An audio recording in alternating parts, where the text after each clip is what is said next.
اهلا بيكم معايا النهارده في فيديو جديد. النهارده باذن الله هنكمل مع بعض ورشه المفرش، وهنبتدي في الجزء التاني وهي ازاي نعمل الوحده الصغيره اللي هي بنكونها بين الاربع وحدات بعد التشبيك. فده المفرش اللي احنا شغالين فيه. لو عجبكم تابعوا الفيديو للنهايه، والفيديو الاول هيكون في الديسكريبشن بوكس باذن الله علشان تعرفوا طريقه الوحده ازاي الكبيره عملناها. يلا مع بعض نتابع الدرس بإذن الله.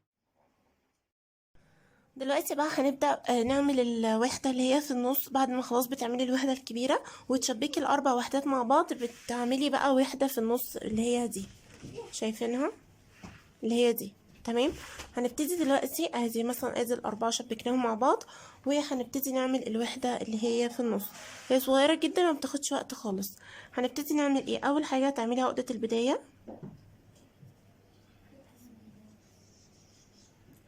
وبعد كده هتروحي عاملة 8 سلاسل.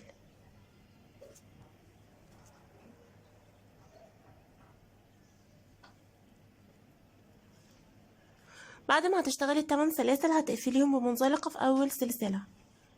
تمام بالشكل ده كده.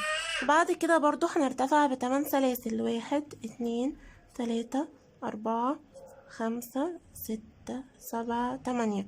يبقى انت عملتي 8 سلاسل وقفلتيهم بمنزلقة. بعد كده عملتي 8 بعد كده هترتفعي ب8 سلاسل وهتشتغلي جوه في الفراغ عمود بالشكل ده كده. خلاص، بعد كده هتشتغلي 5 سلاسل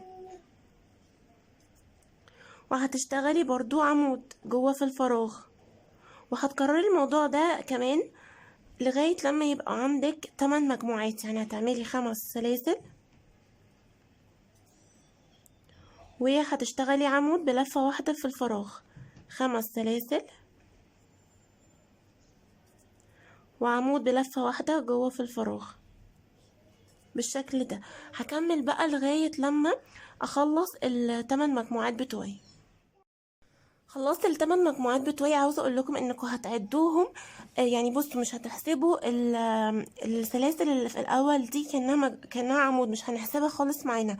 انت هتبتدي تعدي من اول ده، من اول تاني عمود انت عملتيه، او من اول عمود فعلي انت عملتيه، لكن السلاسل اللي انت ارتفعتي بيها في الاول مش بتحسبيها. يعني بصوا هتحسبوها ازاي: 1 2 3 4 5 6 7 8. بخلاف ده يبقى لو انت الاجمالي بتوعك 9. خلاص، وطبعا انا كنت مدخله الطرف الخيط تحت الشغل. خلاص دلوقتي هبتدي اقصه. بعد كده بقى هتعملي ايه؟ هترتفعي ب4 سلاسل. بعد ما ترتفع ب4 سلاسل هنشتغل جوه في الفراغات اللي انت شايفاها دي. هشتغل فيها 3 اعمدة. هدخل كده في الفراغ وهشتغل 3 اعمدة بالشكل ده. بصوا اشتغلت ايه؟ 3 اعمدة، واضح؟ بعد كده هشتغل 5 سلاسل، 3 4 5، وفي الفراغ هشتغل برضو 3 اعمدة.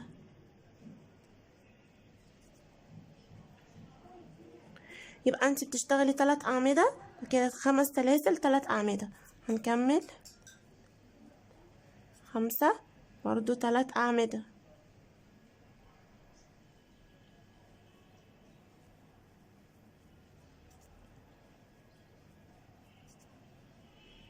بالشكل ده كده لغاية لما تخلصي السطر بتاعك للآخر. تمام كده. بعد ما تخلصي خلاص المجموعات بتاعتك للاخر، هنيجي بقى لاخر جزئيه. احنا كنا بنعمل 5 سلاسل، لا في اخر جزئيه هتعملي 2 سلسله بس. بعد كده هتعملي عمود بلفه واحده. فين؟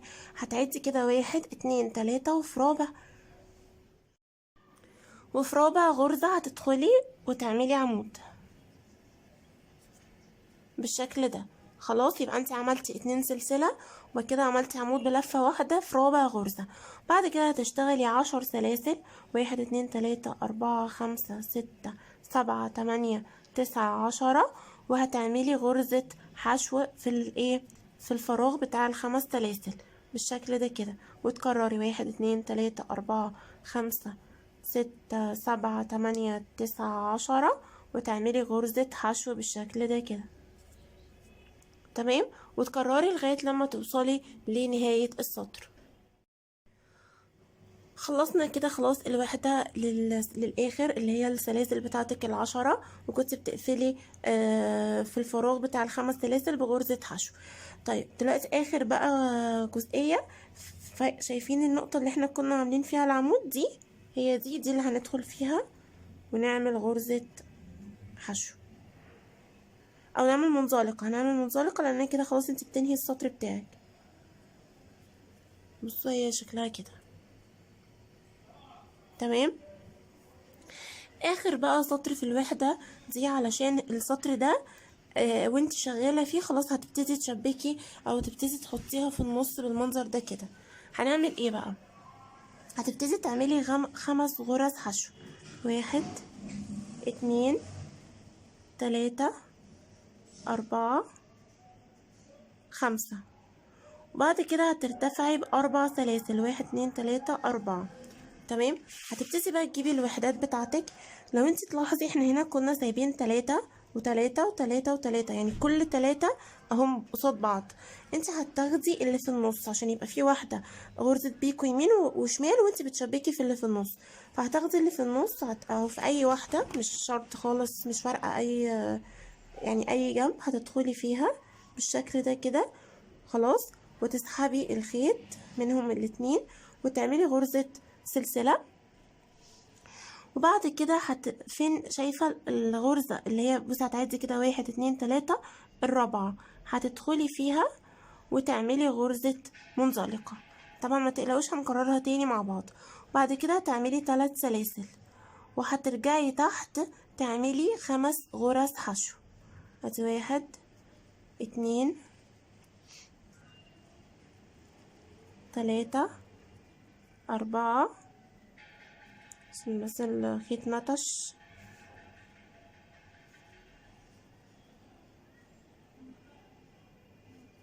1 2 3 4 5. خلاص بتبقى بالشكل ده كده تمام. وتبتدوا مثلا ايه تظبطوها كده، ترجعوا الغرز عشان يبقى شكلها حلو بالشكل ده. بعد كده هتعملي ايه؟ هتروحي للسلاسل اللي جنبها ال10 هتعملي برضو 5 حشو. 3 4 5. وهترتفعي برضو ب4 سلاسل. 1 2 3 4. وهتروحي للجزء التاني. خلاص انت كده دخلتي هنا، دخلتي في النص، هتروحي رايحة للي جنبها هتخشي برضو في غرزة البيكو اللي في النص بالشكل ده كده. خلاص. وتروحي سحبة الخيط منهم هما الاتنين وتعملي غرزة سلسلة وتعدي كده 1 2 3. وفي الرابعة هتدخلي وتعملي غرزة منزلقة تمام، عشان كأنك يعني ايه بتظبطي بغرزة بيكو. وبعد كده ترجعي تعملي ال3 سلاسل وتنزلي تكملي ال5 غرز حشو.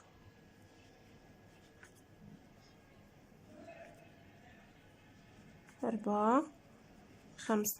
ودي كده الجزئية دي برضو شبكتيها. بصوا انا عاوزة اوريها لكم. شايفين؟ خلاص. انت بقى بتفضلي تكرري نفس الموضوع ده او نفس بالطريقه والنمط ده. بتشبكي في غرزه البيكو اللي في النص.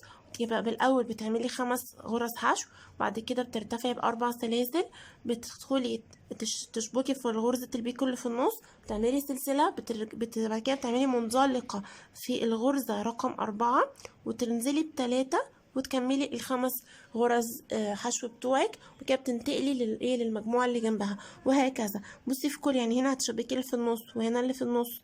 عشان كده كنا بنشبك في الاول بتشتغلي 3 غرز بيكو وتبتدي من بعد 3 غرز بيكو تشبكي، علشان لما تعملي الغرزه او الوحده اللي هي صغيره عشان بتاخد بنبتدي نشتغل في ال3 غرز عشان بنخش في اللي في النص. فهمتوا قصدي؟ اهي بصوا بقى هوريها لكم لما في الجزئيه اللي هي كامله.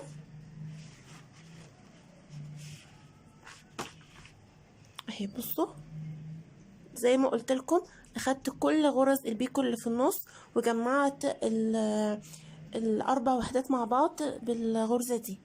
خلاص شايفينها؟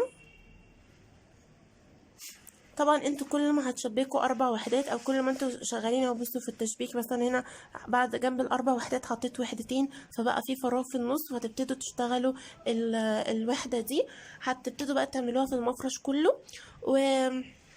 وبعد كده خلاص، هي دي كانت يعني كل الورشة بتاعت المفرش، الوحدة لوحدها. بعد كده ازاي تشبكيها، بس بعد كده ازاي تعملي الوحدة الصغيرة وتشبكيها في النص الوحدات. يا رب يكون فيديو النهارده عجبكم، وان شاء الله اشوفكم على خير في ورشة جديدة وفيديو جديد. باي باي.